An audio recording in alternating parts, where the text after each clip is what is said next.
Seja muito bem-vindo, eu sou Paula Leal, está no ar mais um Oeste Sem Filtro. E nós preparamos um especial do programa com a seleção dos assuntos que mais repercutiram na semana. Reunimos os melhores momentos, as análises mais afiadas, os debates mais importantes que pautaram o noticiário. É hora de recapitular tudo o que foi notícia sem filtro. E antes de conferir o que vem por aí, eu convido você a se inscrever no nosso canal e a deixar o seu like, a sua curtida pra gente. E o ministro do Supremo Tribunal Federal, Dias Toffoli, autorizou a retomada das investigações sobre o Banco Master e deu um prazo de 30 dias para que a Polícia Federal realize novas diligências. Segundo a decisão, há necessidade urgente de medidas para garantir o avanço da apuração e também para proteger o sistema financeiro nacional. Toffoli determinou 4 frentes de atuação. A primeira é a oitiva dos investigados, que deverão prestar depoimento e apresentar documentos. A segunda prevê o depoimento de dirigentes do Banco Central sobre a atuação do Banco Master e eventuais reflexos em outras instituições financeiras. O ministro também autorizou pedidos de quebra de sigilos, além da requisição de dados a órgãos públicos e também empresas. As oitivas poderão ocorrer por videoconferência ou presencialmente no Supremo Tribunal Federal, com acompanhamento de magistrados auxiliares. Carlo Cauti, muito boa noite, seja bem-vindo. Eu sei que você tem acompanhado aí os desdobramentos do caso do Banco Master, aí desde que eclodiu a Operação Compliance. A gente lembra que desde o início do mês Dias Toffoli puxou, a competência para o Supremo Tribunal Federal, centralizando aí todas as decisões, o que paralisou também as investigações em instâncias inferiores, E agora está tudo sob o controle do ministro Dias Toffoli, com aquele sigilo master, colocado sobre toda a investigação envolvendo o Banco Master. Boa noite. Boa noite, Paula, boa noite, Ana, boa noite, Berenice, boa noite, Piotr, boa noite ao nosso público. Tudo isso a pedido da defesa de Daniel Borcaro, na defesa do Banco Master. Ou seja, o ministro Dias Toffoli acatou um pedido da defesa e avocou a si, pegou para si esse processo e colocou um sigilo total. Somente uma pessoa pode ter acesso aos autos, o presidente do Senado, Davi Alcolumbre. O que tem a ver o Davi Alcolumbre com essa história, sendo que ele sequer é parte, ou pelo menos até o momento, a gente não sabe, mas ele não é parte do processo. O Dias Toffoli tirou também o direito da Comissão Parlamentar Mista de Inquérito, a CPMI, de investigar o caso, ou seja, nem o Legislativo tem mais autonomia, tem mais direito de verificar o que aconteceu com um banco que está colocando em risco a estabilidade do sistema financeiro nacional. Estamos falando de um banco que vai absorver, no buraco que ele gerou, 1/3, basicamente, de todo o patrimônio do Fundo Garantidor de Crédito, o FGC. E, obviamente, isso é um risco sistêmico para o Brasil, para o sistema financeiro brasileiro. Porque se outro banco, por alguma outra razão qualquer, der um estresse, der algum problema, e o FGC tiver que salvar outro banco nesse momento histórico, vai ter problemas. Então, a CPMI tinha mais do que o dever, até porque a CPMI está investigando as fraudes no INSS e havia também descontos que tinham sido aprovados, tinham sido concedidos descontos de aposentados diretamente para o Banco Master. Ou seja, havia total direito da CPMI de investigar o caso. Mas Dias Toffoli disse não, fica tudo apenas com o seu gabinete, um sigilo jamais visto na história da República, mas nem em caso de terrorismo ou de segurança, caso de guerra, haveria um sigilo dessa proporção, muito menos no caso de um banco que representa 0,5% da carteira de crédito nacional, com uma maracutaia, claramente, quase grotesco aquilo que foi feito. Não há nenhuma razão a não ser tentar evitar que a opinião pública saiba quais são os desdobramentos desse caso do Banco Master, que envolvem muita gente poderosa lá em Brasília e que, lembramos, envolvem também a esposa do ministro Alexandre de Moraes, que foi contratada com um contrato monstre de 129 milhões de reais, sem nenhum tipo de escopo específico para representar o Banco Master em várias instâncias. Só atendeu um processo e perdeu em 2 instâncias. Então, é uma vergonha aquilo que está acontecendo. E essa decisão do Dias Toffoli não resolve o caso, porque ele continua mantendo para si qualquer tipo de informação. Ou seja, podem investigar, mas reportem só para mim. Isso aí é uma informação, agora você tocou nesse contrato multimilionário de 129 milhões, o Lauro Jardim do Globo disse que foram efetivamente pagos 79 milhões de reais até a liquidação extrajudicial do Banco Master. Foi informação publicada hoje pelo Globo. 79 milhões até o momento. Só porque o Master quebrou, né? Se não teria pago o restante 50. Sem dúvida. Adalberto Piotto, muito boa noite, seja bem-vindo. Piotto, antes de te ouvir, deixa eu só compartilhar a decisão do ministro Dias Toffoli, que determinou novas investigações em relação ao caso, mas só curiosidade, se a gente puder exibir na tela e compartilhar também com a nossa audiência. A primeira página dessa decisão nós temos, só pela, não sei se nós temos aqui preparada a primeira página da decisão do Toffoli. Não, é que eu queria que mostrasse ali tudo que está sob sigilo.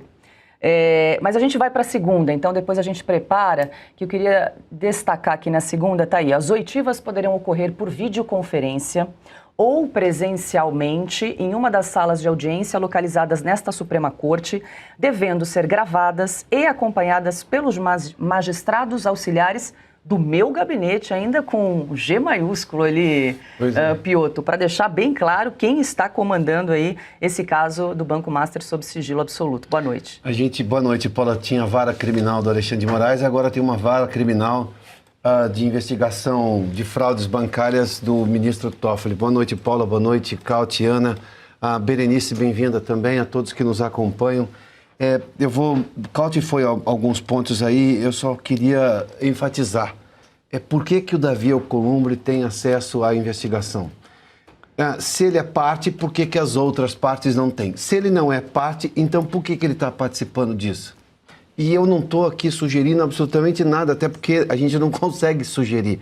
O que sugere sim é que essa dobradinha, porque deu ao presidente do Senado, consequentemente do Congresso Nacional, acesso a um sigilo, a um caso que está sob sigilo master, o sigilo absoluto, na vara criminal aí do ministro Dias Toffoli, essa sugere uma suspeição, não segurança jurídica. De onde que nós estamos falando? Para quem nós estamos falando? Esse é o ponto. O Supremo se tornou agora uma corte de investigação, não uma corte de apelação, que é a sua princípio, a razão, né? Você discorda de tudo em alguns momentos, teria que ser uma corte só constitucional, não é no Brasil, mas o caso, depois de passar sob investigação de todas as cortes anteriores, pode parar no Supremo. Agora não, ele puxou tudo para o Supremo. Daí que sugere uma série de suspeições, mas por que parar no Supremo? Porque tem alguém que possa ter foro privilegiado. Então, só na parte que ele tem foro privilegiado se investiga. E mesmo assim, não se poderia tirar nenhuma das prerrogativas de uma CPMI. Porque a CPI pode investigar pessoas com foro privilegiado. Óbvio que em algum momento da CPI você pode decretar ali sessões sigilosas, mas ainda assim de acesso de todos os parlamentares que fazem parte do ponto de vista regimental daquela comissão parlamentar de inquérito. Nós estamos falando aqui de um caso, e o Cauti mencionou, e eu só vou me juntar ao Cauti nesse ponto, de segurança do sistema financeiro brasileiro, no caso bancário, que envolve aqui uma fraude gigantesca, ou suspeita de fraude, para ser mais cuidadoso ainda. Mas ainda assim, um banco que foi fechado por determinação do Banco Central, liquidado por parte do Banco Central, que é, em última instância, a agência reguladora do sistema bancário do país. E isso fica na mão de um ministro só e ele concede ao presidente do Senado acesso aos autos que nem as partes têm e retira, digamos, de toda a CPMI, uma CPI mista, a do INSS, todas as citações ao banco e ao nome do Vorcaro, que era o presidente do banco. Qual a intenção disso? E aí eu vou a um ponto adiante. Alguém está querendo convencer os brasileiros de que isso é uma investigação séria? Sem nenhuma lógica do ponto de vista jurídico de acesso de todas as partes envolvidas em que o ministro determina o que pode e o que não pode? De novo, aquilo que o próprio Toffoli deu ao Alexandre de Moraes lá atrás, em 2019, na abertura do inquérito do fim do mundo, em que o Alexandre de Moraes abriu uma corte de investigação, uma corte de apuração, uma corte de qualquer coisa, numa vara criminal dentro do Supremo, agora o próprio Toffoli fez uma para ele, e neste caso especialmente do Banco Master. Paula. Vamos a Brasília, que eu quero dar as boas-vindas a Berenice Leite. Berenice, seja muito bem-vinda em Oeste Sem Filtro. Quem acompanha aqui a nossa programação sabe que a Berenice está sempre ligadinha, participando do Jornal da Oeste, primeira edição, segunda edição. Agora é o terceiro turno, né, Berenice? Boa noite.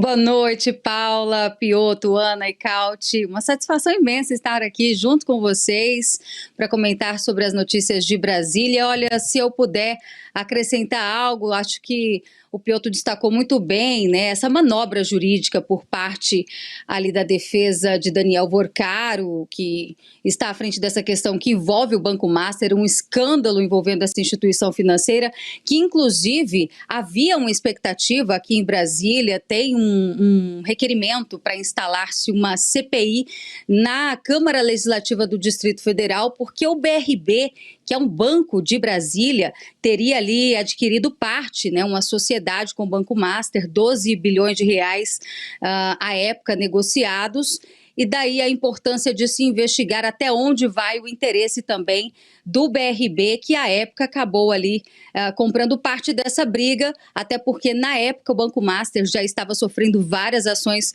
judiciais. Então havia uma expectativa que por meio dessa CPI aqui no Distrito Federal, a quebra de sigilo acontecesse, já que o sigilo por parte do judiciário deveria ser uma exceção, mas está virando regra, ao que a gente percebe. E a própria CPI do roubo dos aposentados já demonstra, né, que essas expectativas de quebra de sigilo caem por terra, porque o ministro Dias Toffoli, mais uma vez, tirou ali a prerrogativa do Legislativo, impedindo que a Casa do Povo tenha acesso a essas informações. Lamentável o que está acontecendo e me chama muito a atenção em relação a esse prazo dado por ele de 30 dias para que esse inquérito, né, pedindo ali agilidade nas investigações, algo que a Polícia Federal já vinha fazendo, né, essas investigações, e que agora o ministro Dias Toffoli acredita que tem ali a prerrogativa também de conduzir essas investigações melhor ainda do que o trabalho da Polícia Federal, Paula. No entanto, a gente percebe que existem muitos políticos, né, peixes grandes que podem estar envolvidos dentro desse esquema financeiro e que o Banco Master, ao longo desses últimos anos, veio ali de certa forma, cultivando amizade, se é que vocês me entendem, né? Oferecendo jantares nos lugares certos e na hora certa, isso talvez de alguma forma agora venha de alguma forma aí beneficiá-los diante dessa investigação que foi para o Supremo em virtude de um contrato entre um parlamentar, de um deputado, inclusive é o João Carlos Bacelar. Ele teria um contrato com o Banco Master, motivo pelo qual tudo foi levado, todo esse processo, para o Supremo Tribunal Federal. Dias Toffoli, um dia antes de colocar em sigilo todo esse processo, tirando o direito, inclusive, de nós jornalistas à publicidade, viajou, né, em um jatinho com um dos advogados do Banco Master para ir assistir o jogo do Palmeiras. No entanto, ele alega que esse assunto não foi discutido durante a viagem. Cabe a nós confiar na palavra dele, né, Paula? Fazer o quê? Já que no Senado Federal, pelo que a gente percebe, o próprio presidente do Senado também tem ali algumas ligações dentro desse caso. A Berenice chamou atenção para a questão do sigilo, todos vocês, aliás, né? Eu queria só compartilhar na tela, né, a decisão do ministro Dias Toffoli. Está aí a reclamação 88121, que está sob relatoria do ministro. Está tudo sob sigilo, todos os nomes, né, dos reclamantes, dos advogados, e ali, então, onde ele determinou essas novas investigações, essas diligências aí por mais 30 dias, e deu essa decisão dizendo que as audiências deverão ocorrer no Supremo Tribunal Federal com a supervisão dos seus magistrados auxiliares do seu gabinete ali. Então, chamou bem a atenção como o ministro Dias Toffoli vai conduzir esse caso daqui para frente. Oi, a nossa conversa agora é com o senador e pré-candidato à presidência da República, Flávio Bolsonaro. Senador, muito boa noite, seja bem-vindo em Oeste Sem Filtro. Eu quero agradecer muito a gentileza de conversar conosco. Essa entrevista era para ter acontecido na última sexta-feira, mas por questões ali técnicas, né? Parte da equipe de Oeste Sem Filtro estava em Manaus e ali por problemas de conexão a gente não conseguiu estabelecer o contato. Então, agradeço muito a gentileza, o Augusto que viabilizou essa entrevista. Infelizmente, hoje ele teve um probleminha de saúde, não pôde estar presente, mas deixou pergunta aqui para o senhor. Então, agradeço em nome de toda a equipe essa entrevista. Muito boa noite, seja bem-vindo. Boa noite, Paula. Boa noite a todos aí no estúdio. Boa noite às pessoas que estão nos assistindo agora. Um abraço ao nosso professor Augusto Nunes. Bom, daqui a pouco eu já encaminho a pergunta do Augusto, senador, mas só para a gente começar, eu queria ouvi-lo, como é que foi essa conversa que o senhor teve com o seu pai, porque o anúncio da sua pré-candidatura foi no último dia 5 de dezembro. Como é que foi essa conversa, de quem foi a ideia de indicar o seu nome para ser o pré-candidato à presidência da República no ano que vem? Partiu do senhor, partiu do seu pai? Em que contexto se deu essa conversa? Bom, Paula, partiu dele, né? A escolha, eu já vinha conversando, obviamente, há bastante tempo sobre quais seriam os caminhos que a gente poderia percorrer na impossibilidade de ele ser candidato. Óbvio que internamente a gente sempre discutiu isso, mas para fora a gente tinha ali que sustentar, ainda como acho que temos ainda, quem acredita em milagres como eu acredito, eu acho que só um milagre poderia recolocar o presidente Bolsonaro de volta na disputa, porque teria que, como num lampejo, como num passe de mágica, o Brasil voltar a respirar democracia, voltarmos a ter uma justiça isenta, imparcial no Brasil, só que infelizmente no mundo real, aqui na nossa visão humana, é difícil acreditar que isso aconteça de uma hora para outra, porque esse processo de interferências de um poder no outro, de perseguição política, não começou ontem nem anteontem, já vem há alguns anos acontecendo. Então a gente sempre conversou sobre isso, os nomes que estavam na mesa eram esses que a imprensa sempre tratou mesmo, né? E, enfim, ele via com o passar do tempo, e aí eu acredito muito na sensibilidade, no faro político do presidente Bolsonaro, e já vinha me perguntando se eu toparia ser candidato ou não. Eu sempre falava para ele que, olha, eu toparia, mas desde que você tiver a convicção plena, né, que é viável, que é possível. Ele me conhece melhor do que qualquer pessoa, desde que do meu primeiro ano de vida pública como deputado, lá em 2002 ainda, há 23 anos praticamente. Ele me acompanha, é meu professor, meu norte. Então a confiança, não precisa nem dizer, e a capacidade, a qualificação e a experiência, como na vida pública, em especial esse pós-doutorado que eu fiz aqui durante os 4 anos com o Jair Bolsonaro na presidência, e por saber jogar o jogo político, ele entendeu que já tinha ali um produto pronto e resolveu fazer esse anúncio nesse dia, na terça-feira retrasada, né? E mesmo assim, eu pedi a ele, não tinha sido nem a primeira nem a segunda vez, nem a terceira vez que ele teria me convidado para essa missão. Aí na quarta vez ele achou que era o momento de fazer esse comunicado. Havia uma cobrança muito grande que ele anunciasse logo um nome que ele indicaria para apoiar como pré-candidato à presidência. Todo mundo, né, querendo, tem que decidir, tem até o final do ano, qual o deadline, quando vai acontecer, a direita precisa se unir. E aí, quando ele faz o anúncio, nem todo mundo que está nesse nosso espectro político vem de imediato, começam alguns questionamentos. E eu sempre falei para ele, pai, você pode ter certeza que essa exposição natural que acontece com alguém que se coloca numa corrida presidencial, as pessoas vão me conhecer, vão ouvir de mim as defesas dos mesmos princípios que nós comungamos, que eu aprendi com você, né? E só apenas colocando de um jeito diferente, de um jeito mais equilibrado, do jeito Flávio, que é o que está acontecendo agora, e felizmente já vemos um impacto até nas pesquisas que são encomendadas pela nossa concorrência, vamos dizer assim. Então, a população conhecendo um pouquinho o Flávio Bolsonaro, que tem aí as suas pautas, né, que, enfim, todo mundo já sabe o que pensa, como se posiciona sobre diversos assuntos, Paula, e apenas acho que a maneira de colocar um pouco diferente da do presidente Bolsonaro. Perfeito, senador. Eu vou incluir meus parceiros de bancada também nessa conversa. Ana também tem pergunta. Senador, boa noite. Um prazer revê-lo. A última vez que eu encontrei o senador, ele estava numa live no Senado, tarde da noite, como na Califórnia, 5 horas atrás. Eu consegui entrar na live e ainda pedi música. Pediu música. Ainda pedi música, senador. Eu lembro qual era. A gente pode cantar junto aqui. Pois é. Quem sabe no futuro, diante de um dia mais feliz, digamos assim, já que daqui a pouco nós vamos falar de Felipe Martins. Mas, senador, muito obrigada pela entrevista. Senador, nós temos visto esse levante da direita no mundo, a Argentina com o Milei, o Chile agora essa semana. o próprio presidente Donald Trump em 2024, uma união de vários setores da direita nesses países. Parece, a sensação que eu tenho é que aqui no Brasil a direita ainda está numa autofagia. Esse nome não, aquele nome não. Alguns agentes partidários mais preocupados com agendas partidárias do que com o país.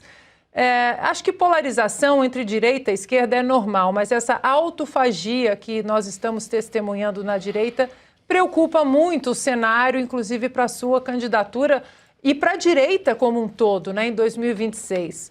Qual o recado que o senhor daria para todos os setores da direita no Brasil? Olha, o recado é aquilo que eu prego há muito tempo, Ana, e não apenas prego, mas eu procuro colocar em prática também, que é de buscar sempre essa unidade. Eu acho que um dos legados do presidente Bolsonaro foi a percepção do grande parte dos brasileiros que um presidente sozinho não pode fazer nada, precisa de ter apoio especial no Congresso Nacional, precisa ter bases regionais com os governadores e todas as pessoas que estão em cargos eletivos, desde as cidades até as assembleias legislativas.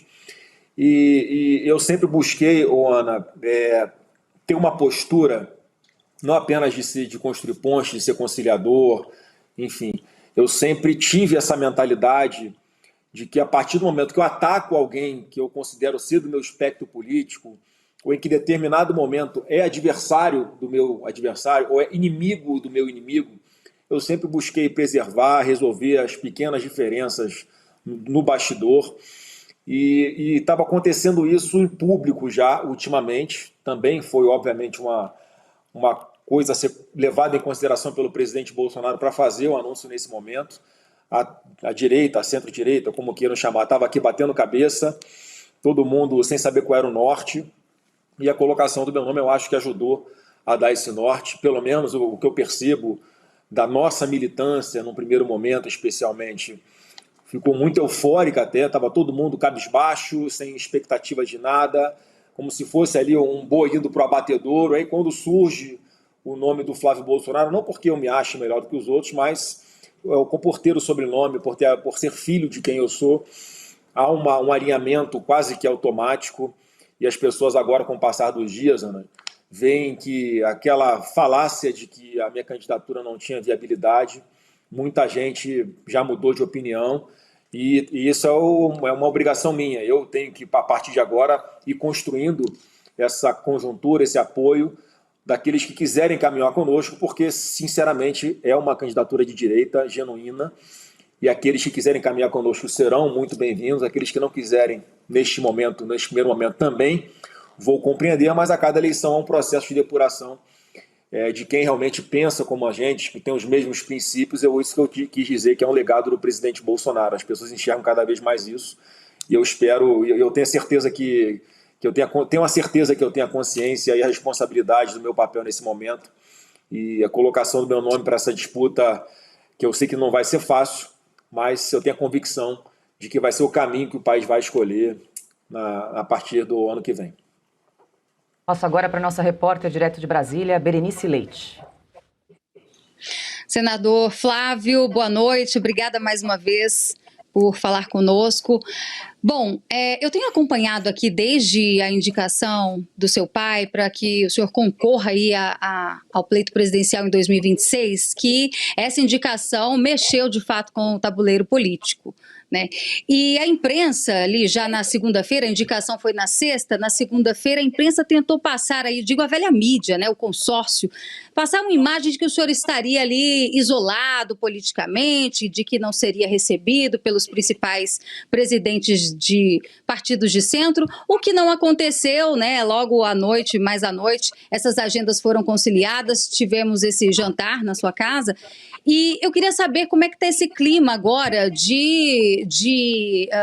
negociações com esses partidos. Ainda ontem, Ricardo Nunes, prefeito de São Paulo, manifestou apoio à sua candidatura. A gente lembra que São Paulo é o principal colégio eleitoral do país. Então, gostaria de saber como é que tem sido esse clima, né, de apoiamento com os partidos de centro, já que nesse jantar estavam ali especificamente Ciro Nogueira, do PP, e o Rueda, do União Brasil. Então, traga para a nossa audiência a importância de consolidar esses apoios, principalmente ali chegando no segundo turno, na reta final das eleições.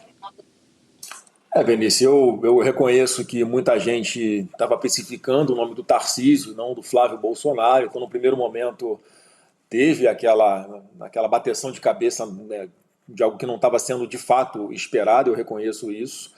Apesar de o meu nome estivesse sendo colocado com alguma frequência também como uma possibilidade, né, mas vamos dizer assim, nessa bolsa de apostas era o mais improvável, né? Então, assim que acontecem as conversas, isso não é uma coisa que não dá para você pedir sigilo, né, pedir reserva, porque as pessoas vão se falando. Então, no mesmo dia que eu conversei com o Tarcísio, foi a primeira pessoa que eu procurei para conversar. Tinha conversado com meu pai na terça-feira, naqueles 30 minutos semanais, né, que eu tenho direito a conversar com o próprio pai.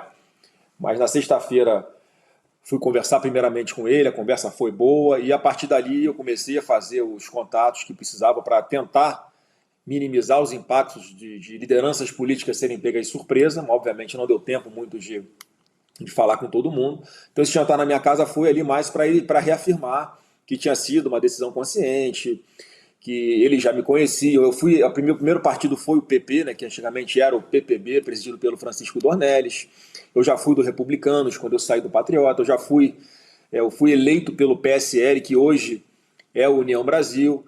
Então, esses partidos de centro-direita sempre tive uma excepcional relação com todos eles, com seus presidentes, com os dirigentes. Então, as pessoas aqui em Brasília conhecem qual é o meu perfil, que eu sou um político, eu gosto de fazer política, eu conheço o jogo do poder aqui em Brasília. E, enfim, eu tenho as minhas convicções, que todos eles sabem quais são. Então não tem dificuldade quanto ao meu perfil. Então, nesse momento, eu falo que eu acredito que agora já tem estabilizado a candidatura, as pessoas já reduziram a desconfiança com relação a isso, sobre se eu vou retirar ou não o nome lá na frente. Então já entenderam que é um projeto que, se Deus quiser, só vai parar lá com a vitória em outubro, né, do ano que vem, se assim a população decidir. Então agora eu não estou pressionando nada, eu estou esperando os partidos fazerem as análises de cenários nos seus estados, porque cada estado é uma realidade diferente. Tem estado que é muito bom, tá, com um candidato a presidente, Flávio Bolsonaro, tem estado que não é tão bom assim, e eu entendo essa realidade.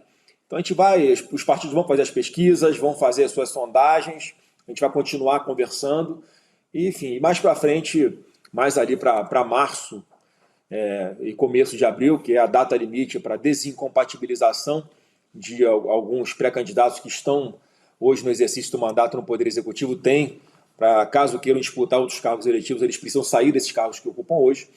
Então acho que vai ser o momento mais decisivo ali, e aí as conversas começam a ficar mais definitivas. Então, sem pressa, com muita calma, com muita transparência e olho no olho, porque é uma marca nossa, vamos tratar tudo com muita seriedade e transparência. Perfeito. Adalberto Piotto. Senador, boa noite. Muito obrigado por nos atender aqui mais uma vez em Oeste Sem Filtro. Eu vou perguntar objetivamente sobre a questão da Magnitsky. Na sexta-feira, o senhor deu uma declaração dizendo que seria um gesto gigantesco de Trump pela anistia. O Senado vai analisar esse assunto. Agora, é claro que isso trouxe um ingrediente a mais para a eleição do ano que vem, em que o senhor é pré-candidato, está explicando, inclusive, todas as razões para a presidência da República. Como é que o senhor avalia agora este momento do Supremo, que sim, que teve uma participação imensa na última eleição, o senhor sabe disso, e agora com esse recuo americano em relação a Magnitsky, sobre Alexandre de Moraes, que foi presidente do TSE à época, em algum momento pode ter alguma influência nesse momento. Qual o peso dessa decisão americana na política brasileira, na sua opinião, e como é que o senhor vai lidar com esse tema? Olha, Piotto, mais uma vez, é um assunto que não estava no nosso controle. O papel do Eduardo lá era levar as informações, enfim, mostrar o que estava acontecendo aqui no Brasil. A inteligência americana é a melhor do mundo, eles sabem exatamente o que acontece aqui em tempo real, sabem fazer as suas análises de cenário e entenderam por bem sancionar naquele momento o Alexandre de Moraes. E a realidade, Piotr, é que ninguém sabe o que é que foi colocado na mesa nessa negociação, o que eu acho muito estranho, que se fosse algo bom para eleitoralmente, né, para a imagem do Lula, ele já teria dito, já teria falado, olha, foi isso aqui que foi o nosso acordo, é assim que a gente vai fazer, retirou o Magnitsky por causa disso. Então, na realidade, a gente tem que aguardar para fazer uma análise de qual vai ser o impacto disso, porque foi assim, o governo americano tirando praticamente tudo que tinha na mesa. Eu gostaria que eles tivessem tirado junto também as sobretaxas aos produtos brasileiros que são exportados lá para os Estados Unidos. O que eu achei mais sem lógica nisso tudo foi isso, mas é um instrumento de negociação que ele tem usado com o mundo inteiro, as tarifas, né? E elas permaneceram. Quer dizer, agora a gente está no momento que estamos no escuro ainda, mas está no momento de o governo brasileiro fazer alguma coisa que a gente não sabe o que é, em qual nível é, qual o impacto disso, para que, na sequência, o governo americano volte a analisar a retirada dessas sobretaxas, que ainda tem sobre praticamente um pouquinho menos da metade dos produtos brasileiros, ainda estão com a sobretaxa de 40% nas exportações para os Estados Unidos. Então, de verdade, Piotr, a gente tem que aguardar. Tem que aguardar. Eu sei que houve um impacto eleitoral, isso foi explorado com as narrativas, dando uma sobrevida para o atual governo, que não tem nada de bom para apresentar, então ficava aqui com um discurso mentiroso de defesa da soberania, enquanto a nossa soberania é atacada a todo momento por narcoterroristas e o governo federal não faz absolutamente nada, ainda faz gestos para o lado ruim, ao dizer que os traficantes são vítimas dos usuários de drogas, quer dizer, votando contra o endurecimento de diversas medidas penais que foram apreciadas pelo Congresso, a base do governo votando contra o endurecimento dessa legislação penal. Então a gente vai ter que aguardar, porque agora eu acredito, eu acho que até a Ana tem uma análise mais perto da realidade do que eu tenho aqui, mas está no momento do Brasil fazer algum movimento. A gente tem que esperar qual vai ser esse movimento. E mais uma vez, se fosse bom eleitoralmente para o Lula, ele já teria dado publicidade para isso. Então vamos ver se vai ter coragem de dar esse passo e qual seria a reação do governo americano caso o governo brasileiro não cumpra com a sua parte nesse acordo, seja ele qual tenha sido. Senador, se me permite, quero mudar um pouquinho de assunto antes de trazer a pergunta do Augusto, mas queria saber como está o estado de saúde do seu pai, o ex-presidente Jair Bolsonaro. O senhor visitou Bolsonaro hoje na Superintendência da Polícia Federal. Parece que ele vai passar por uma perícia, né, que vai ser realizada por uma equipe médica da Polícia Federal, por determinação do ministro Alexandre de Moraes, para verificar aí a necessidade de realização de uma nova cirurgia para retirada aí de uma hérnia, né? Então, queria ouvir como é que está a situação do seu pai nesse momento. Paulo, isso tudo é uma aberração que está acontecendo. O médico no país inteiro sempre teve autonomia, independência. Ele, na verdade, é a pessoa que pode falar se o seu paciente tem que fazer alguma cirurgia ou não. E o presidente Bolsonaro é assistido por médicos referência em todo o Brasil, do Hospital Albert Einstein, que indicaram a necessidade de uma cirurgia de 2 hérnias que ele tem, que foram descobertas, inclusive, depois dessa perícia, né, determinada pelo Alexandre de Moraes. Então o médico fala, olha, o Jair Bolsonaro precisa fazer uma cirurgia de hérnia, que ele tem uma hérnia inguinal aqui na perna direita. Ao invés de autorizar a cirurgia, o Alexandre de Moraes simplesmente diz que, olha, não, vamos ver se é isso mesmo. Nunca tinha visto um médico ser desautorizado dessa forma, na sua autoridade, no seu preparo e no seu diploma. Manda-se um perito para lá, alguém para fazer o exame de imagem nele, e constata que ele não só tem de verdade essa hérnia na perna direita, como também tem na mesma posição praticamente, na região pubiana aqui, esquerda. E qual o problema disso? Esse tipo de cirurgia que ele precisa fazer, eu não sou médico, mas vou tentar explicar. O que é uma hérnia? O intestino, ele vai pressionando alguma abertura que tem entre os músculos aqui na região pubiana, e se essa parte do intestino começar a avançar muito para fora, ela pode ficar estrangulada por essa fresta na musculatura dele, ou seja, pode estrangular o fluxo intestinal dele. E aí ele ser obrigado, aí sim, a fazer uma nova cirurgia muito mais grave, de abrir novamente todo o abdômen. Então, quando há uma indicação para que com urgência se faça a cirurgia, para evitar que se chegue nesse ponto, porque na atual gravidade dessa hérnia, você consegue fazer uma cirurgia muito mais simples.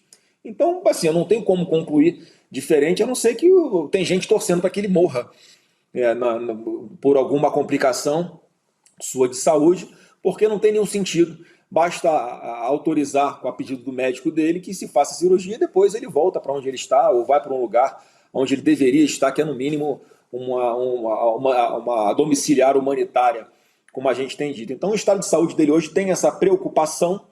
Eu não estou nem falando da questão do refluxo, que é um outro problema que ele tem e que o doutor Leandro Echenique já disse que também pode ser que precise fazer uma cirurgia, porque já tentaram de tudo para acabar com o refluxo dele, com os soluços, e eles não passam. Então tem que partir para alguma medida, alguma intervenção cirúrgica, e no momento adequado quem vai poder falar é o médico, né? Então assim, hoje preocupa isso, mas hoje, graças a Deus, quando eu estive com ele estava bem, estava sem soluço, estava bem humorado. Inclusive, como ele tem acesso à TV aberta, fez lá um elogio à entrevista, ao bate-papo que eu tive com o Ratinho no programa dele no SBT, e pediu que a família levasse uma camisa do Flamengo para ele assistir o jogo, a final aí do Mundial do Flamengo contra o Paris Saint-Germain na quarta-feira. Então, assim, é a distração que ele tem, ele adora futebol. Então, ele estava com um espírito bom hoje, com a cabeça muito boa hoje. Isso, pelo menos, me deixa um pouquinho menos preocupado. Senador, só uma curiosidade. Ontem, enquanto o senhor participava de uma entrevista com o Léo Dias, saiu uma notícia de que o SBT teria cancelado a sua participação no programa do Ratinho. Ontem nós verificamos que o senhor participou efetivamente do programa. Houve algum ruído? O senhor recebeu algum comunicado de que talvez essa entrevista tivesse sido cancelada? Ô, Paulo, eu acho que há uma irresponsabilidade de alguns jornalistas em, sei lá, causar algum tumulto, ganhar cliques, porque foi uma fake news absurda, desmentida ao vivo no programa do Léo Dias. Quer dizer, ficou muito feio para o jornalista que fez as fake news, assim, tem que as fontes dele, ele tem que rever. Então, essa fonte aí que ele consultou, marca um X nas costas, porque é furada, né? Então, ali ao vivo, o próprio Léo Dias ligou para o Ratinho, que desmentiu. Não, o Flávio está convidado a virar aqui, fui lá assim, em homenagem a história do SBT, em homenagem à memória do Silvio Santos, em homenagem à credibilidade do Ratinho que ele tem no programa dele.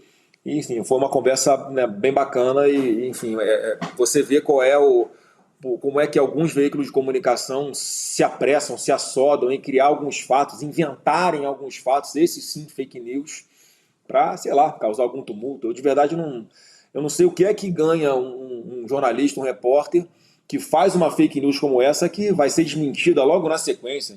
O que ganhou com isso? Nada. Eu não vi nenhuma retratação por parte do veículo ou do jornalista que publicou essa mentira, seja confiando na fonte ruim dele, ou seja, da cabeça dele que ele inventou isso.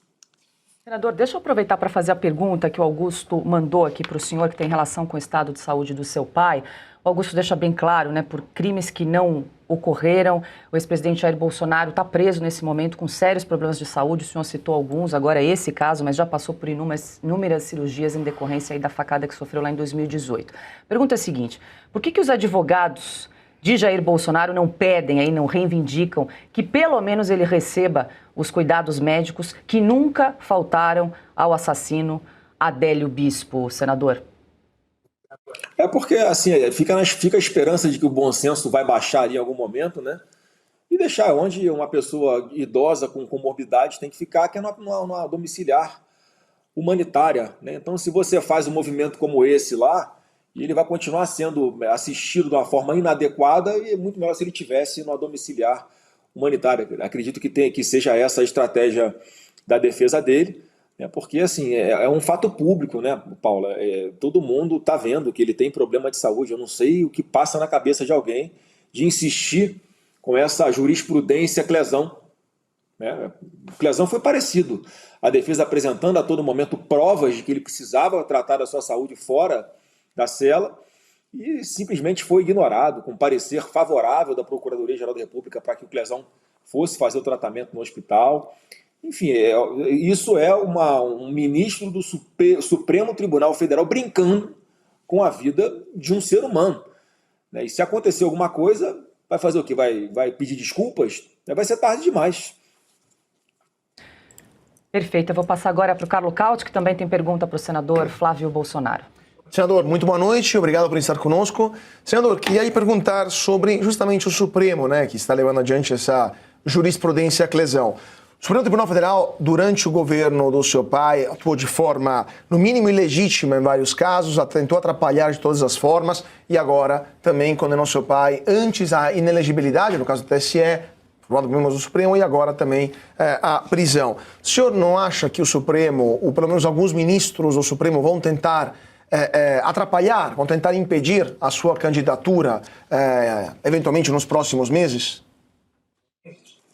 Olha, Calil, é um risco, né, no atual momento que nós vivemos, de democracia relativa, é um risco.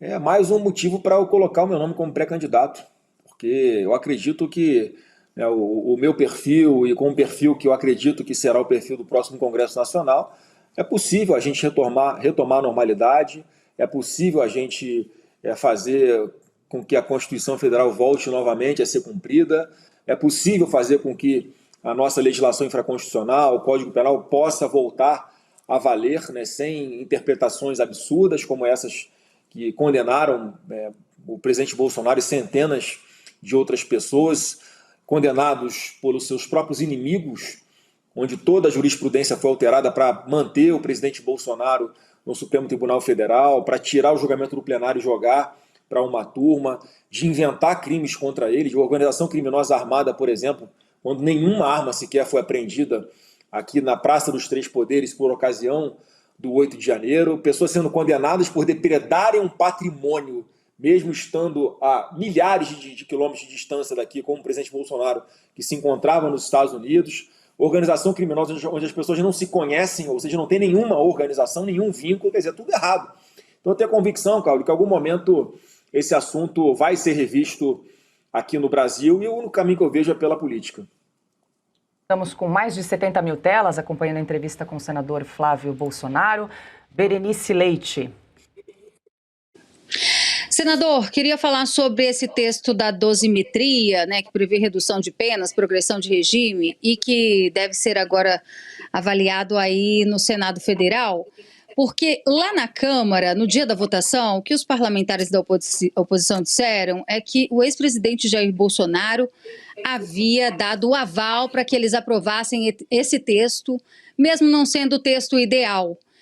E eu queria confirmar isso com o senhor, porque acompanhei algumas entrevistas, o senhor chegou a falar que não tinha acompanhado o que tinha sido acertado, então eu queria saber de você mesmo, se houve essa indicação e se o ex-presidente Jair Bolsonaro agora tem ciência do texto que foi aprovado, como é que o senhor vai se posicionar a partir de agora? Vai votar favorável? Quais são suas considerações?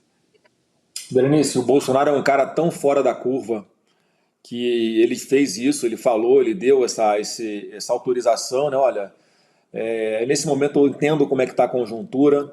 Todos nós somos favoráveis a essa anistia ampla, geral e restrita, enfim, pessoas condenadas por crimes que não cometeram, condenadas pelos seus inimigos, mas como eu sei que o que eles querem, eles querem me deixar fora de combate, eu vou ficar, pelo menos ter um alento aqui, se as pessoas como a Débora do Batom puderem voltar ao convívio dos seus familiares, ainda que num regime de semi-liberdade.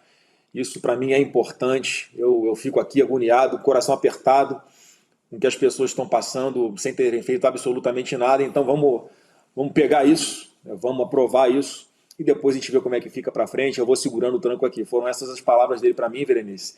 E amanhã vai ser confusão ainda, porque o texto que veio da Câmara não foi um texto bom. O texto feito pelo Alexandre de Moraes, em que até um áudio vazado do relator, o deputado Paulinho da Força, ele fala que ele não deu nem conhecimento para praticamente ninguém, apenas poucos instantes antes dele ser votado lá na Câmara, que os parlamentares tomaram ciência, ou seja, vários votaram sem nem entender completamente qual era o texto.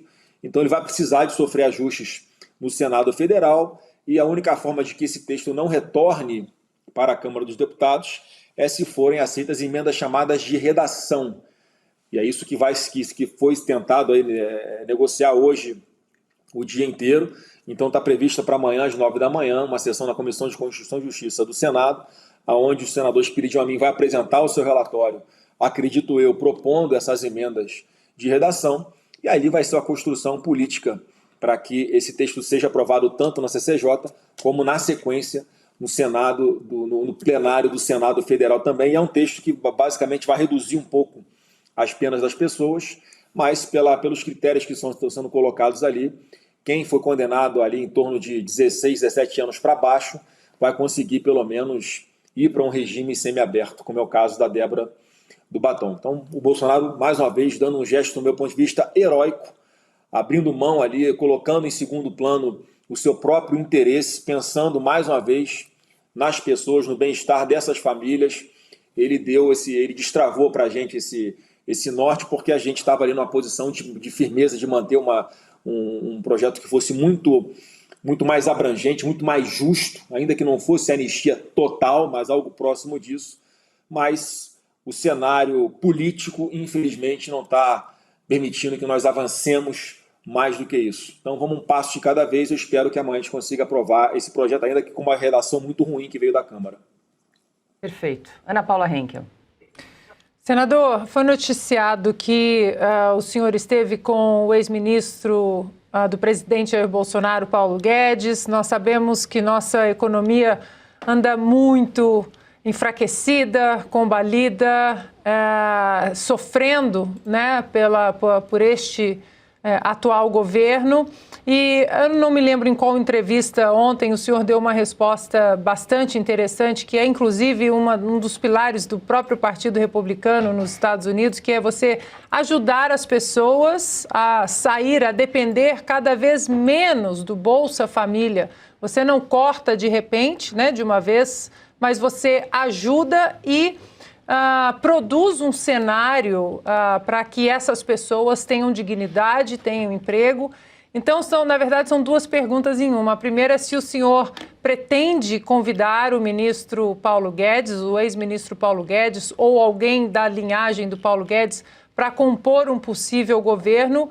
E eu gostaria que o senhor especificasse mais sobre essa resposta que o senhor deu ontem sobre o Bolsa Família e esse cenário de oportunidades para os brasileiros. Bom, eu falo com o professor Paulo Guedes sempre que eu tenho alguma dúvida na parte da economia. Ele é, para mim, uma grande referência. Foi uma das coisas que deram muito certo no governo do presidente Bolsonaro. E foi coincidência, porque eu tinha falado com ele num determinado dia, não estava na mesa essa questão de eu ser pré-candidato à presidência ou não. Então, eu estava batendo um papo de verdade sobre economia e tal. E aí, uma parte da imprensa começou a dizer que o Flávio Bolsonaro conversa com Paulo Guedes antes de lançar o seu nome à pré-candidatura da presidência, dando a entender que ele estava já comigo embarcado nesse projeto. É certamente uma pessoa que vai estar sempre disponível. O que eu tenho dito, enquanto eu não tenho ainda ali o pacote pronto para começar a falar publicamente, pelo menos os pilares do que a gente pretende fazer na parte da economia, mas sem dúvida alguma, Ana, é dar continuidade ao que o ministro Paulo Guedes já vinha fazendo. Então, certamente, quando for anunciar alguém que vai ser ali a pessoa responsável por dar esse norte para a nossa economia, quando do momento oportuno para formalizar a candidatura, vai ser alguém, certamente, que tenha a mesma escola, alguém que pense igual, alguém que tenha as mesmas características de buscar o livre mercado, enfim, de fazer o que deu certo no governo do presidente Bolsonaro. E com relação ao Bolsa Família, por que o presidente Bolsonaro conseguiu fazer com que o Brasil fosse um dos países que recuperasse mais rapidamente a sua economia no pós-Covid? Porque ele teve uma administração com responsabilidade fiscal, com pessoas preparadas, com autonomia para fazer esse trabalho na nossa parte econômica. Então, ele pôde pegar um Bolsa Família, que era em média R$190. Algumas pessoas, Ana, chegavam a ganhar R$50 por mês só. E botou ali um piso mínimo de R$600. Quer dizer, ele realmente abraçou essas pessoas que não tinham condições de trabalhar. O Brasil passou por lockdown, aquela maluquice toda, né? Então, ele fez o maior programa social do mundo. Só foi possível porque tinha um governo que não roubava, um governo que sabia administrar bem as suas contas, então tinha dinheiro para, nesse momento, fazer. Tínhamos feito a reforma da Previdência, tinha recursos para amparar essas pessoas. E eu acho que nas nossas propostas, né, quando forem colocadas mais para frente, vai ser alguma coisa nessa linha para a gente abraçar essas pessoas que de fato recebem o Bolsa Família e precisam continuar recebendo, mas deixar uma porta de saída. Porque como é que foi no governo do presidente Bolsonaro? Ele pagava a pessoa que estava no Bolsa Família, conseguia um emprego com carteira assinada, ela continuava ganhando ali R$200 por até 2 anos, até que ela se estabilizasse no emprego. Quer dizer, o presidente Bolsonaro premiava as pessoas que estavam no Bolsa Família e conseguiam um lugar no mercado de trabalho. E esse que é o caminho, porque o atual governo ele tem essa outra mentalidade, de deixar as pessoas cada vez mais dependentes do Estado. E é uma coisa que é um sonho meu, é fazer com que as pessoas não dependam de político nenhum para poderem levar dignidade para dentro das suas casas.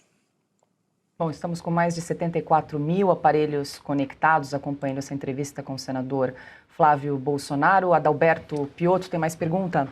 Senador, permita-me entrar novamente na questão de apoio, até porque uma campanha presidencial, ela carece de apoio, o senhor sabe disso. Eu vou fazer aqui um combo, tá? Tanto internacional quanto local. O senhor teve recentemente na Faria Lima, inclusive ao lado, acompanhando o senhor, estava o senador Rogério Marinho, ex-ministro, inclusive, do presidente Bolsonaro. O senhor falou já do Paulo Guedes na pergunta que a Ana mencionou. A Faria Lima não esconde de ninguém que o candidato preferencial dela, embora o governador Tarcísio nunca tenha formalizado, inclusive, esse desejo, mas que o candidato preferencial dela seria o governador Tarcísio de Freitas.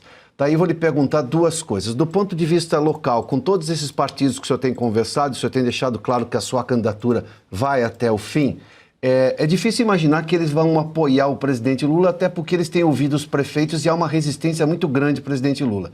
Mas uma coisa é a dificuldade inicial. O senhor está vendo esses partidos realmente abraçarem a sua candidatura e até defender o senhor? Porque uma vez que o senhor entre na mira como um candidato que vai até o final, obviamente que haverá críticas e haverá todo tipo de notícia para acusá-lo, buscando coisas do passado e por aí vai. E do ponto de vista internacional, há uma mudança no continente muito clara.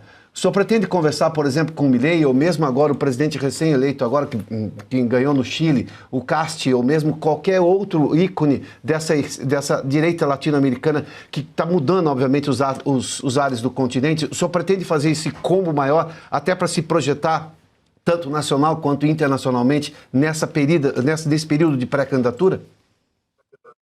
Sim, Piotto, já tenho conversado muito com meu irmão, com o Eduardo Bolsonaro, que para mim é uma pessoa que tem essa respeitabilidade, essa credibilidade, não só nos Estados Unidos, mas aqui na América Latina, no Oriente Médio. Então a gente está conversando já para organizar essas agendas. Eu pretendo estar com essas lideranças de direita em vários locais do mundo para mostrar essa unidade, saberem que aqui no Brasil também há, pelo menos até o momento, já uma pré-candidatura colocada que é de direita, assim como a dessas pessoas que a gente pretende conversar. E eu acho que isso é importante, não tem como dizer que o Milei não é inspirador para a gente aqui.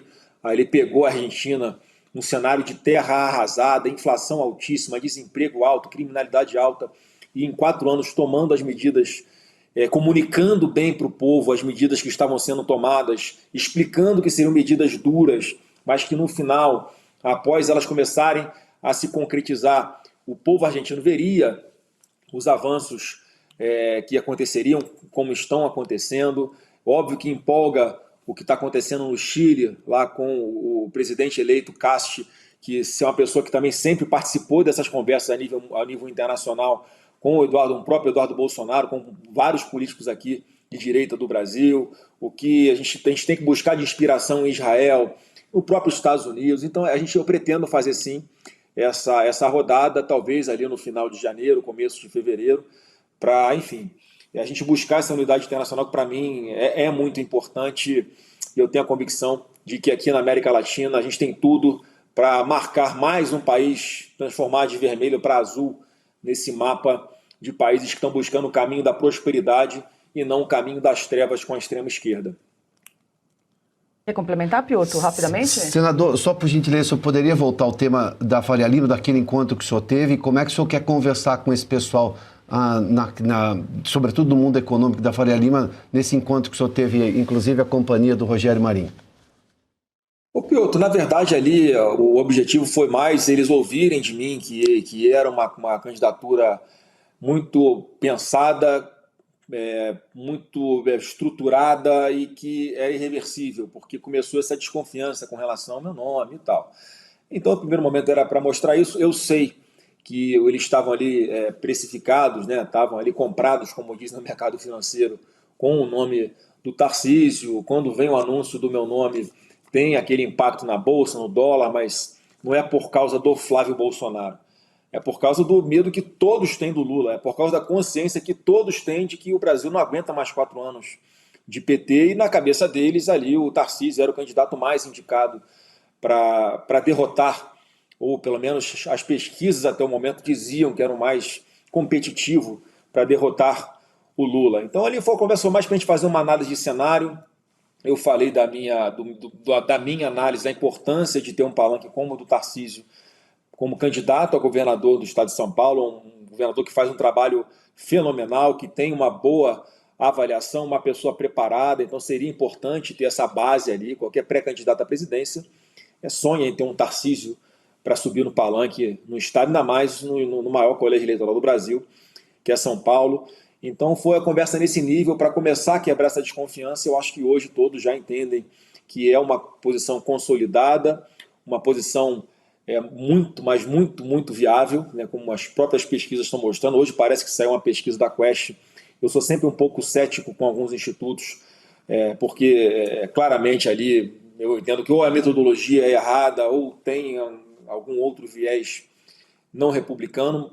Então a própria Quest já mostra ali como em poucos dias as pessoas, conhecendo um pouquinho do Flávio Bolsonaro, já sentem um pouco mais de confiança e entendem que eu sou uma pessoa que estou há 23 anos na política e tenho muito a colaborar com esse país, e com o passar do tempo, com essa exposição do natural que acontece, explicando quais são os caminhos que nós queremos mostrar para o Brasil voltar a respirar prosperidade, essa desconfiança vai acabando. Então a gente está no momento aí, eu acho, de começar a repensar todo o cenário. O mercado financeiro vai chegar à conclusão de que é importante todos juntos remarmos aí, né, para evitar que o Brasil pule de um precipício sem paraquedas com o atual governo.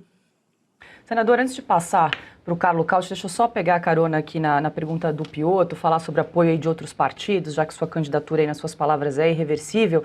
Imagino que vocês já estejam conversando sobre possíveis nomes aí para compor a chapa, né, como para ser o seu vice. O senhor pode compartilhar alguns nomes que estão na mesa? O que a gente pode esperar aí dessa composição? Ou pelo menos qual o perfil que o senhor busca para integrar essa chapa? Olha, de verdade está muito cedo para falar disso. A gente tem que esperar, como eu falei, o final ali de março, começo de abril, que é o fim ali do momento, é a data limite em que as pessoas que estão em cargos de executivo precisam se desincompatibilizar para concorrer a algum outro cargo eletivo. Então acho que a partir dali que a gente tem E até lá, Paulo, já deu um tempo suficiente para os partidos fazerem as análises nos estados do impacto de estar com a gente no primeiro turno ou de repente vir com a gente no segundo turno. Então, como eu sou da política, eu entendo que esse tempo é importante, é uma decisão que tem que ser pensada de forma muito estratégica. A convicção que eu tenho é que, em algum momento, todos aqueles que estão no campo da centro-direita vão estar unidos contra a candidatura da reeleição do atual presidente da República. Então, eu fico muito tranquilo, sem nenhuma ansiedade de ter essa resposta. Cabe a mim agora, com o passar do tempo, apenas ir consolidando essa posição, esclarecendo ao público, né, a todos os brasileiros, que nós vamos ter uma alternativa, pelo menos a minha pré-candidatura colocada, uma alternativa que é viável e que tem tudo para trazer o Brasil, fazer com que o Brasil volte a respirar bons ares aqui, como está acontecendo em outros países aqui vizinhos e na própria Europa. Carlo Cauti, dá tempo para uma última pergunta? Diga lá. Senador, queria só voltar nesse assunto da pesquisa da Quest, que mostrou que o senhor tem uma candidatura viável, né, com 36% das intenções de votos, Lula 46%.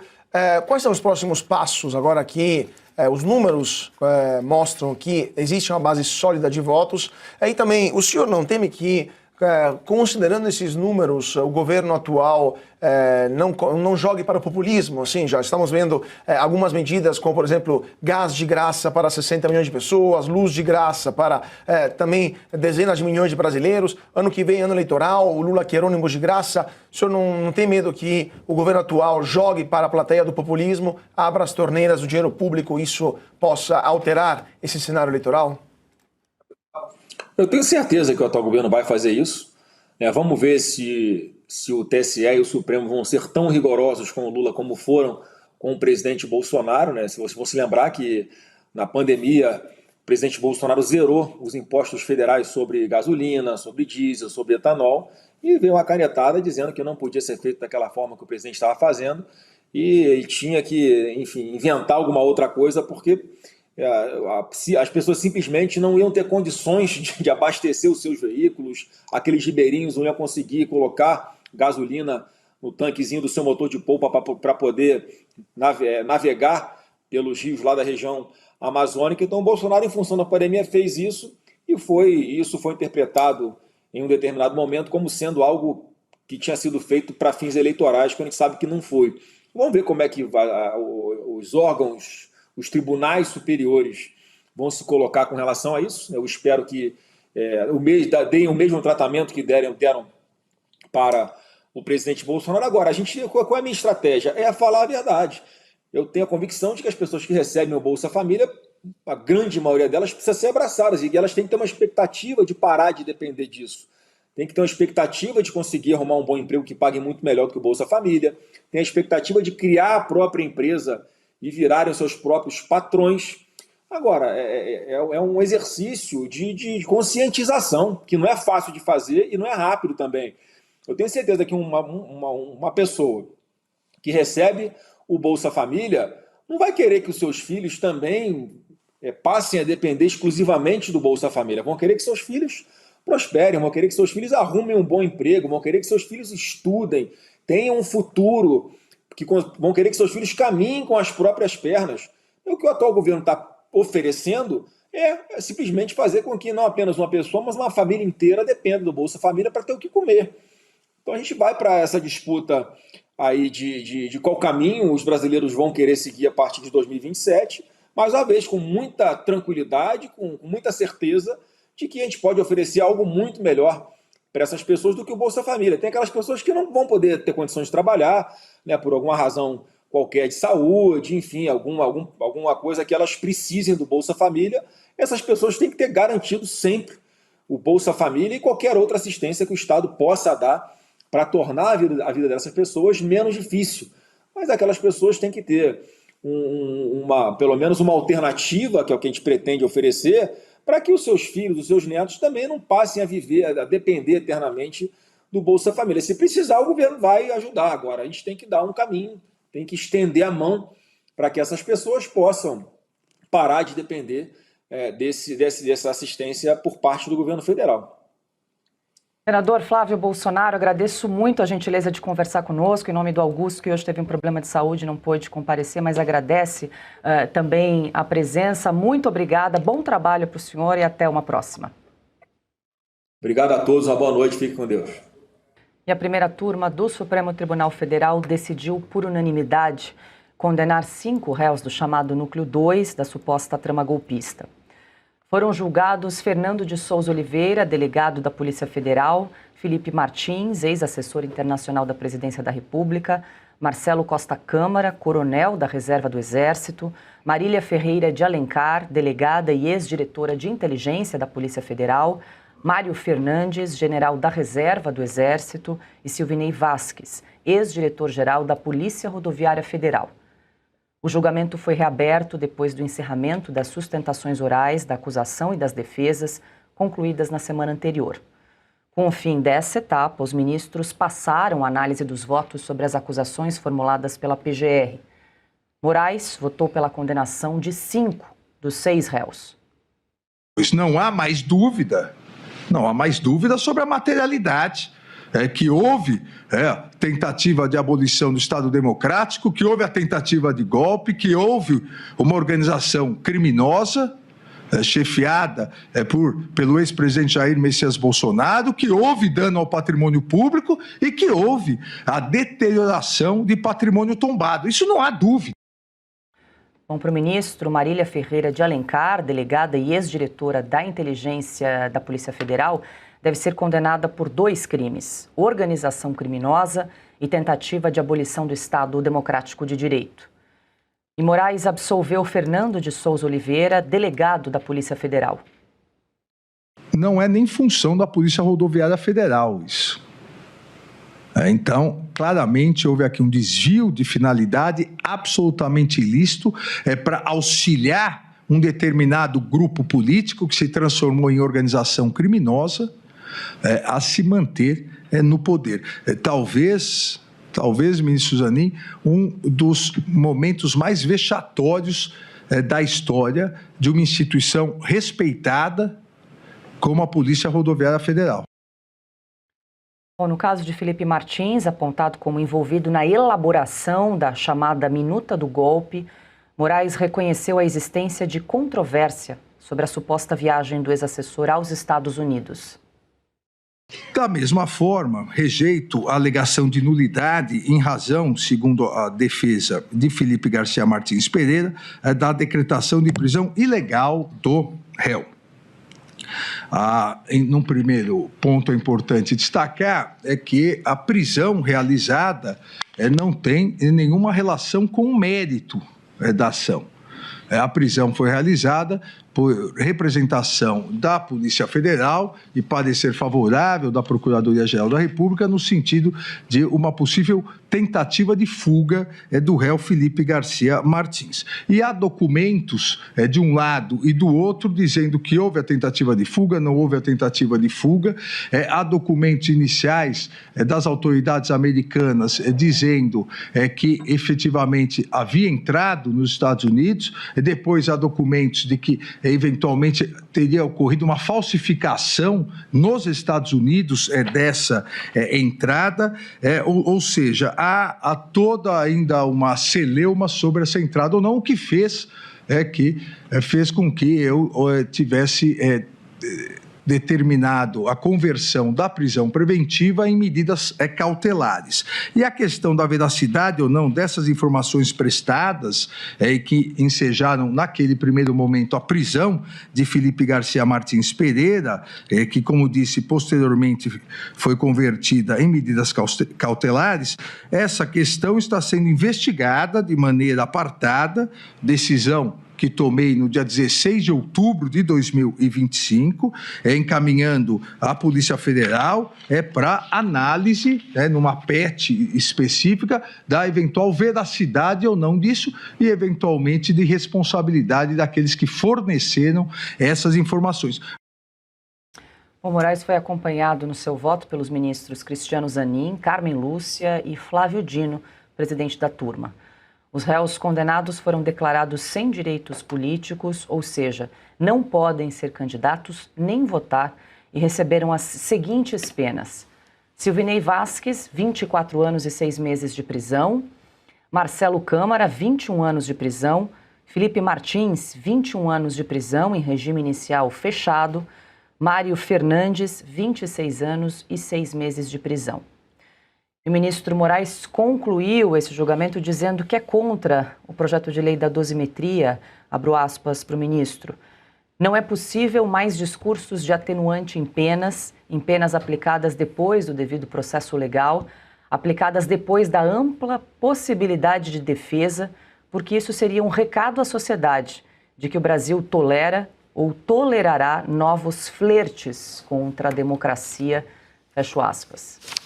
Bom, as condenações impostas pelo Supremo já somam 397 anos de prisão e multas de quase 4 milhões de reais.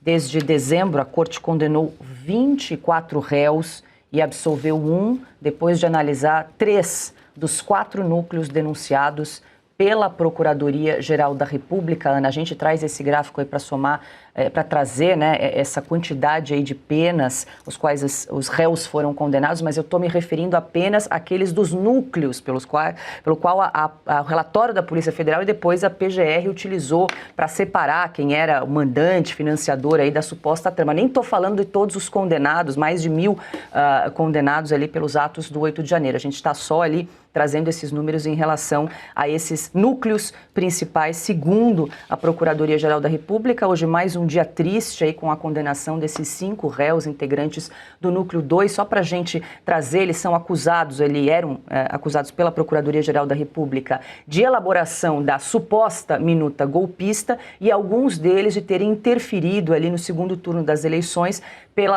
por conta ali da Polícia Rodoviária Federal para impedir os eleitores de votarem durante o segundo turno das eleições. Essas são as alegações da Procuradoria-Geral da República em relação a esse núcleo. E depois, essa mesma investigação, eles chegaram à conclusão que não. O próprio ministro Alexandre de Moraes. O próprio ministro Alexandre de Moraes chegou à conclusão de que não atrapalhou, que as operações não atrapalharam, que tudo correu bem. O próprio ministro Alexandre de Moraes. Olha, eu vou confessar para vocês, eu não sei por onde começar. Eu assisti a sessão toda, inteira. E o ministro, primeiro, o que ficou claro é que o ministro não levou em consideração nenhuma vírgula do que a defesa trouxe. Nada. Ele simplesmente, o que a defesa trouxe em termos de geolocalização, documentos da Agência de Imigração dos Estados Unidos, ele ignorou. Os detalhes de tudo isso estão no perfil no X do doutor Jeffrey Schichini, advogado de defesa do Felipe Martins. São vários tweets com tantas aberrações que 40 minutos, meia hora de programa aqui, eu não daria para colocar tudo para vocês. Agora, muita gente perguntando sobre a Magnitsky, o Felipe Martins não estava no combo Brasil para a aplicação das sanções da Magnitsky. Por alguma razão, não colocaram o nome dele e a defesa também preferiu que fosse assim. Porque a defesa do Felipe Martins nos Estados Unidos prefere acreditar no judiciário americano e não em lobbies ou caminhos de política externa americana que vão e vêm de acordo com políticos. Já o sistema judiciário é muito bem estabelecido e essa foi uma opção da defesa. Outra coisa foi que eu falei antes de entrarmos aqui no estúdio, eu consegui conversar com pessoas muito próximas ao Felipe Martins e elas me contaram que o Felipe está tranquilo, sem qualquer preocupação, com fé inabalável em Deus e confiante de que o caso, que envolve seu nome nos Estados Unidos, ainda trará novidades e que a verdade prevalecerá. E ele disse também para os interlocutores que ninguém vai tirar a sua dignidade e a sua tranquilidade. Bom, sem relação ao lado do Felipe Martins. Agora, nós estamos falando de uma pessoa que não viajou para os Estados Unidos, que não planejou golpe, que não estava em nenhuma reunião, ninguém confirma, nenhuma pessoa envolvida nesse tal suposto golpe para derrubar a República, ninguém confirma a presença de Felipe Martins em nenhuma reunião. Não há minuta do golpe. E tudo isso, essa aberração jurídica que nós estamos vendo no Brasil, isso sim é um golpe. Essa aberração que todos nós presenciamos hoje, mais um núcleo, isso sim é um golpe na República, um golpe na nossa democracia, na nossa Constituição. Porque nós estamos falando de um mega ultra golpe baseado em 9 delações de uma pessoa só. Mauro Cid, 9 delações de vai e volta, conserta, vai e volta. E 300 e quantos? Mais de 300 anos de cadeia para essas pessoas, por causa de 9 delações inconsistentes de uma pessoa.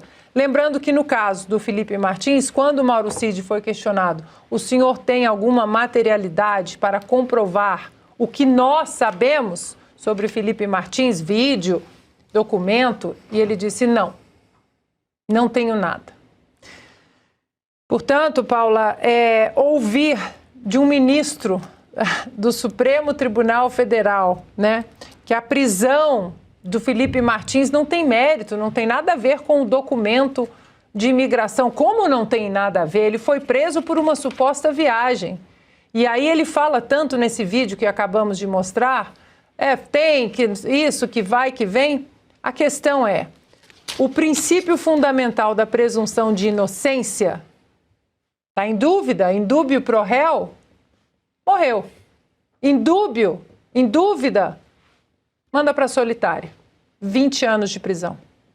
Ana, a gente tem os tweets do Chiquini, não sei se você gostaria de compartilhar, você mencionou ali durante o comentário, né? A produção separou, tá aí na tela. Então, algumas questões técnico-jurídicas, né? São questões que eu acho que vale a pena todo mundo, toda a audiência checar ali o perfil do Jeffrey Chiquini, porque ele explica de maneira categórica e ele prova. Ele, olha, como o ponto 2, por exemplo, ignorou o que disse Freire Gomes, testemunha de acusação sobre Felipe Martins, não ter participado de nenhuma reunião, dizendo que as palavras da testemunha de acusação não mudam nada. Então, por que é testemunha de acusação? Alexandre de Moraes ignorou o que disse Batista Júnior, no item 3. Também testemunha de acusação sobre Felipe Martins, nunca ter participado de qualquer reunião com comandantes. Ou seja, é uma longa lista que o Jeffrey Chiquini, o Dr. Jeffrey Chiquini coloca ali, porque ele coloca documentos que o Alexandre de Moraes simplesmente ignorou hoje. Ignorou. E ele disse que há controvérsias em relação à entrada de Felipe Martins. Não há controvérsia nenhuma. O Departamento de Imigração já disse, ele não entrou nos Estados Unidos. Agora, uma última questão. O Alexandre de Moraes não mencionou de uma maneira enfática o delegado da Polícia Federal, Fábio Schor. Por quê? Medo de alguma coisa? Fica essa questão, né, Piotr? Porque chama atenção, né, as penas ali que variam entre 21 e 26 anos de prisão, no caso do Mário Fernandes, o Felipe Martins, 21 anos, ele que segue com uso de tornozeleira eletrônica. E é curioso, né, que o ministro Moraes depois já faz uma justificativa, uma defesa ali das penas, atacando o projeto de lei da dosimetria, né, falando não é possível discursos de atenuantes de penas, como pretende esse projeto de lei que agora está no Senado, né, para reduzir essas penas. Ele quer reverter uma decisão em que qualquer legislação aprovada a posteriori retroage quando é para beneficiar o réu. Ele já disse que não pode mais. A queda da Magnitsky na sexta-feira devolveu os superpoderes do ministro Alexandre de Moraes. É inacreditável que ele chegue a esse ponto, convenhamos. Se bem que do ministro Alexandre de Moraes nada mais é inacreditável. Das alegações aí que fez no Twitter, ou no X, perdão, do Dr. Jeffrey Chiquini, eu vou só me atentar aqui à sexta e à sétima. Diz que não precisa mostrar a minuta atribuída ao Felipe, que ele reconhece que não existe nos autos porque havia várias versões e que, abre aspas, não importa se a versão atribuída a ele foi encontrada ou não, fecha aspas. Vou me lembrar do voto célebre do ministro Luiz Fux. Direito penal é prova, e prova que condena é prova provada, prova que você não tem mais alegação para se opor à prova, prova condenatória, prova que você não pode mais não sustentar, ou seja, é uma prova provada. Essa pretensão da língua portuguesa, deixar muito claro, prova provada sim, tem que ser provada, e se não tem a prova provada, então como é que faz? E ele diz assim, não precisa mostrar. Não importa se a versão atribuída a ele foi encontrada ou não. Como não importa? Eu preciso fazer uma ligação entre aquela pessoa que está sendo condenada e aquela prova que diz que ela teve participação ou não naquilo. De onde sai tamanha criatividade jurídica? É uma pedalada jurídica. Aí vou ao ponto 7º. Todos são importantes, tá? Mas eu só estou me restringindo aqui, até porque a Ana já fez uma exposição muito mais ampla do caso. também reconheceu que pode ter havido irregularidades e ilegalidades na prisão preventiva do Felipe Martins, mas diz que isso não muda nada. Quer dizer, pode ter havido, então ele não checou. Como assim você dá uma condenação, você diz a sentença e você não checou se uma coisa existiu ou não existiu? Mas de que direito nós estamos falando? Eu vou aproveitar o caute. Deus santo, mas nós estamos falando do quê? Especialmente, também reconheceu que pode ter havido irregularidade e ilegalidade, mas se houve, tem que provar. Se não houve, então não pode considerar, acabou. Isso não muda nada. Como não muda nada? O ministro Luiz Fux, naquele voto célebre ainda no julgamento do primeiro grupo, né, do qual pertencia, ou no qual estava envolvido ali e citado o presidente Bolsonaro, ele disse com todas as letras, direito penal, e é isso que está acontecendo hoje no Supremo Tribunal Federal, direito penal é prova. Se você não tem prova, você não condena. Se você tem dúvida, você absolve. É simples assim. E aí nós estamos vendo uma advocacia completamente acovardada em defender a advocacia, porque nós estamos arrebentando todos os princípios do direito. E o direito é feito, antes de tudo, de garantias às defesas. Essa garantia não existe mais. Para esse grupo de pessoas, nada. Esqueçam a Constituição e a garantia. Todas as garantias. O que me surpreende, do ponto de vista jurídico, é que tenha sido por, neste caso, 4 votos com os outros 3, ou seja, por unanimidade. Nenhum daqueles notáveis, com notável saber jurídico, percebeu isso daqui. Como é que isso pode ser aceito? Então é julgamento político. E julgamento político é outra coisa. Só que não cabe julgamento político no Supremo Tribunal Federal. Quem julga de forma política é o Congresso Nacional. Deixa eu já passar a bola para Berenice. Bere, quero te ouvir aí o que você destaca desse julgamento que acabou aí por unanimidade, né, condenando 5 dos 6 réus do chamado Núcleo 2. Pois é, Paula, me chamou bastante a atenção essa única absolvição que tivemos, que foi do delegado Fernando de Souza Oliveira, né? E quem seria ele?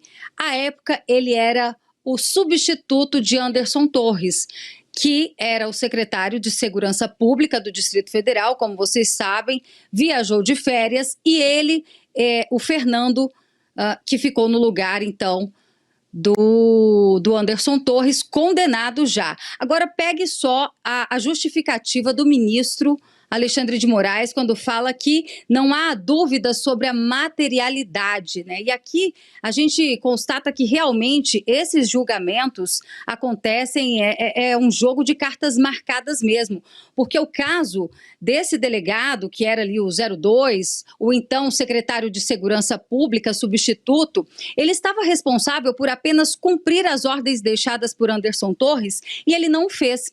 Havia um plano de ações integradas que previa que os manifestantes não deveriam descer até a Praça dos Três Poderes. Esse plano não foi seguido, muito pelo contrário, foi o mesmo delegado, o substituto de Anderson Torres, que tinha a missão ali de passar as informações para o próprio governador do Distrito Federal. E o que foi relatado nesse processo? Que ele chegou a enviar um áudio para o governador do Distrito Federal, Ibanez Rocha, dizendo que os ânimos dos manifestantes, que era uma manifestação pacífica, que estava tudo controlado, quando, na verdade, o relatório do Batalhão da Polícia de Trânsito Militar aqui do Distrito Federal já relatava que havia ali manifestantes exaltados. Então, se há materialidade para condenação dentre esses 6 réus, o único que foi absolvido é que existe, de fato, uma materialidade para sua condenação, porque ele não seguiu um plano de ações integradas que foi deixado e que não autorizava a descida desses manifestantes. E teve um episódio muito emblemático, eu já cheguei, inclusive, a trazer essa imagem aqui no Jornal da Oeste, primeira edição, onde o diretor ali, o líder, digamos assim, aquele que estava à frente do batalhão de trânsito da Polícia Militar, ele sobe no caminhão ali no quartel-general da polícia, no quartel-general aqui do Distrito Federal, onde estava os manifestantes acampados já por meses, e ele fala, olha, vocês podem descer tranquilamente que nós vamos escoltá-los até a Praça dos Três Poderes, né? Até a esplanada dos ministérios. Então, assim, de fato, o que parece é que foi uma armação, porque aqueles manifestantes manifestantes que estavam com receio de descer e nunca tinham coragem de fazer isso, já com medo de algum tipo de armadilha, ao passo que a polícia sobe no caminhão, lá naquele caminhãozinho que ficava diariamente, onde os manifestantes ficavam orando, pedindo transparência nas eleições, o policial sobe lá e diz que vai escoltá-los.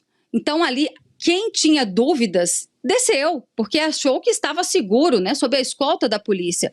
Então, assim, essa absolvição em relação ao secretário executivo, o Fernando de Souza Oliveira, no mínimo cheira aí algo estranho, né? Porque, além de tudo, essa absolvição foi votada por unanimidade entre os ministros da primeira turma, viu, Paula? Depois de as estatais passarem de lucros para prejuízos recordes no governo Lula, a ministra da Gestão e da Inovação, Esther Dweck, disse que as empresas públicas são um patrimônio nacional. Mostra que as estatais não são peso na sociedade brasileira, mas, ao contrário, elas são patrimônio do povo brasileiro e um ativo para o desenvolvimento sustentável com responsabilidade econômica, ambiental e social. Bom, Cauti, quero te ouvir só para lembrar que essa declaração foi feita durante um evento do BNDES no Rio de Janeiro. Boa sorte, Cauti. Tem tempo para ele elaborar. Respirar, né? A Esther Dweck ficou eternizada por ter inventado o famoso rombo trans, né? Aquele rombo que se acha um superávit. Então, essa declaração se junta ao conjunto, né, de besteiras que são pronunciadas regularmente pela ministra Esther Dweck. Eu queria mostrar para a ministra que claramente não tem muita prática com a contabilidade pública das estatais que ela mesma comanda, qual que é o tamanho do rombo das estatais brasileiras nesse momento. O pior resultado deste século. Desde o ano 2000, as estatais brasileiras nunca perderam tanto dinheiro quanto durante o governo Lula. Um rombo recorde, que não é superávit, mesmo se tem essa visão de gênero fluido em muita gente no governo, mas é um rombo gigantesco que estamos pagando nós, brasileiros, através... Aqui, estamos vendo. Somente isso até o primeiro semestre, porque ainda não acabou o segundo, vai ser pior ainda. Um rombo de 3,91 bilhões de reais nas estatais federais, que destoa, por exemplo, a gente está vendo aqui nesse gráfico, das estatais municipais, que estão basicamente no 0 a 0, né, um leve rombo, e estatais estaduais também, ou seja, dos estados, empresa pública dos estados, que também estão em déficit, mas não tão grave assim como as federais. A gente está vendo também que as estatais federais, durante o governo Bolsonaro, acumularam o melhor resultado do último século, um superávit de 6,45 bilhões de reais. E é exatamente aquilo que está acontecendo com os Correios. O governo Bolsonaro entregou para o governo Lula com o resultado no azul, já no primeiro ano do governo Lula, o resultado foi para o vermelho. Devastaram as contas dos Correios, entregando os Correios para quem? Para o churrasqueiro do Lula, um advogado das prerrogativas que não sabe nem o tamanho de um selo e que, obviamente, fez o desastre que os Correios a gente está vendo, que sequer consegue pagar o peru de Natal para os seus funcionários. Esse é o tamanho da desgraça. É grotesco aquilo que está acontecendo com as estatais brasileiras e a ministra Dweck vem com esta cara de pau dizer que são patrimônio. Patrimônio não existe patrimônio da União. Vocês destruíram o patrimônio da União e estamos pagando isso com a mais alta carga tributária nos últimos 20 anos que os brasileiros estão pagando. Então, mais uma vez, a ministra Dweck se junta ao parterre de bestas quadradas, né, em homenagem ao nosso Augusto Nunes, que fazem parte desse governo perdulário. E o presidente Lula declarou num evento de celebração da abertura de 500 novos mercados para o setor agropecuário entre 2023 e 2025, que na política erros devem ser tratados com a identificação imediata do responsável. Quando você cometeu um erro, você tem que encontrar o culpado. O sucesso do político é ele, a hora que tiver uma coisa errada, ele tem que anunciar um culpado imediatamente. Mas quando as coisas dão certo, você não pode correr para o abraço sozinho. Por quê? Porque o acerto das coisas que estão acontecendo no Brasil, ela se deve ao aprendizado que nós tivemos ao longo de muitos anos. Bom, em um evento do Conselho de Participação Social, Lula comemorou que, além de reduzir tarifas, O Donald Trump retirou as sanções da lei Magnitsky contra o ministro Alexandre de Moraes, mas parece que ele se confundiu, ele teve um probleminha para pronunciar a lei Magnitsky. E depois do tarifaço, eu já tive 3 reuniões com o presidente Trump, e nessas 3 reuniões a gente conseguiu ganhos para o Brasil em todas elas, inclusive com a parte da redução da taxação, e a coisa mais importante que foi tirar o nosso ministro Alexandre de Moraes da lei linguística dele lá, que é uma lei que pune pessoas. Olha, nem eu consegui pronunciar, Piotr, aí. Como é que ele chamou? Linguística, parece. Linguística. Daqui a pouco vai começar a estocar vento também, né? Porque na economia ele já fez o governo dele parecer-se com Dilma Rousseff. Bom, eu posso só voltar a um ponto anterior? Ele diz assim, claro. Que precisa identificar o responsável. Quem é o responsável, então, o Caut trouxe aqui as informações pelo déficit bilionário nas estatais? Precisa apontar logo. Porque se ele quer correr para o abraço dizendo que foi ele que tirou a Magnitsky, né, como ele não pronunciou, então precisa apontar o responsável pelo déficit das estatais. Pela ineficiência dos programas sociais, que ele só aumenta e não tem porta de saúde, quem é o responsável? Porta de saída, perdão. Quem é o responsável, presidente? Se não o senhor mesmo. Do resto, o Lula é a Dilma. E essa edição especial de Oeste Sem Filtro fica por aqui. Lembre-se de fazer a sua inscrição no canal da Revista Oeste, de ativar as notificações e deixar o seu like. Muito obrigada pela sua companhia e até a próxima.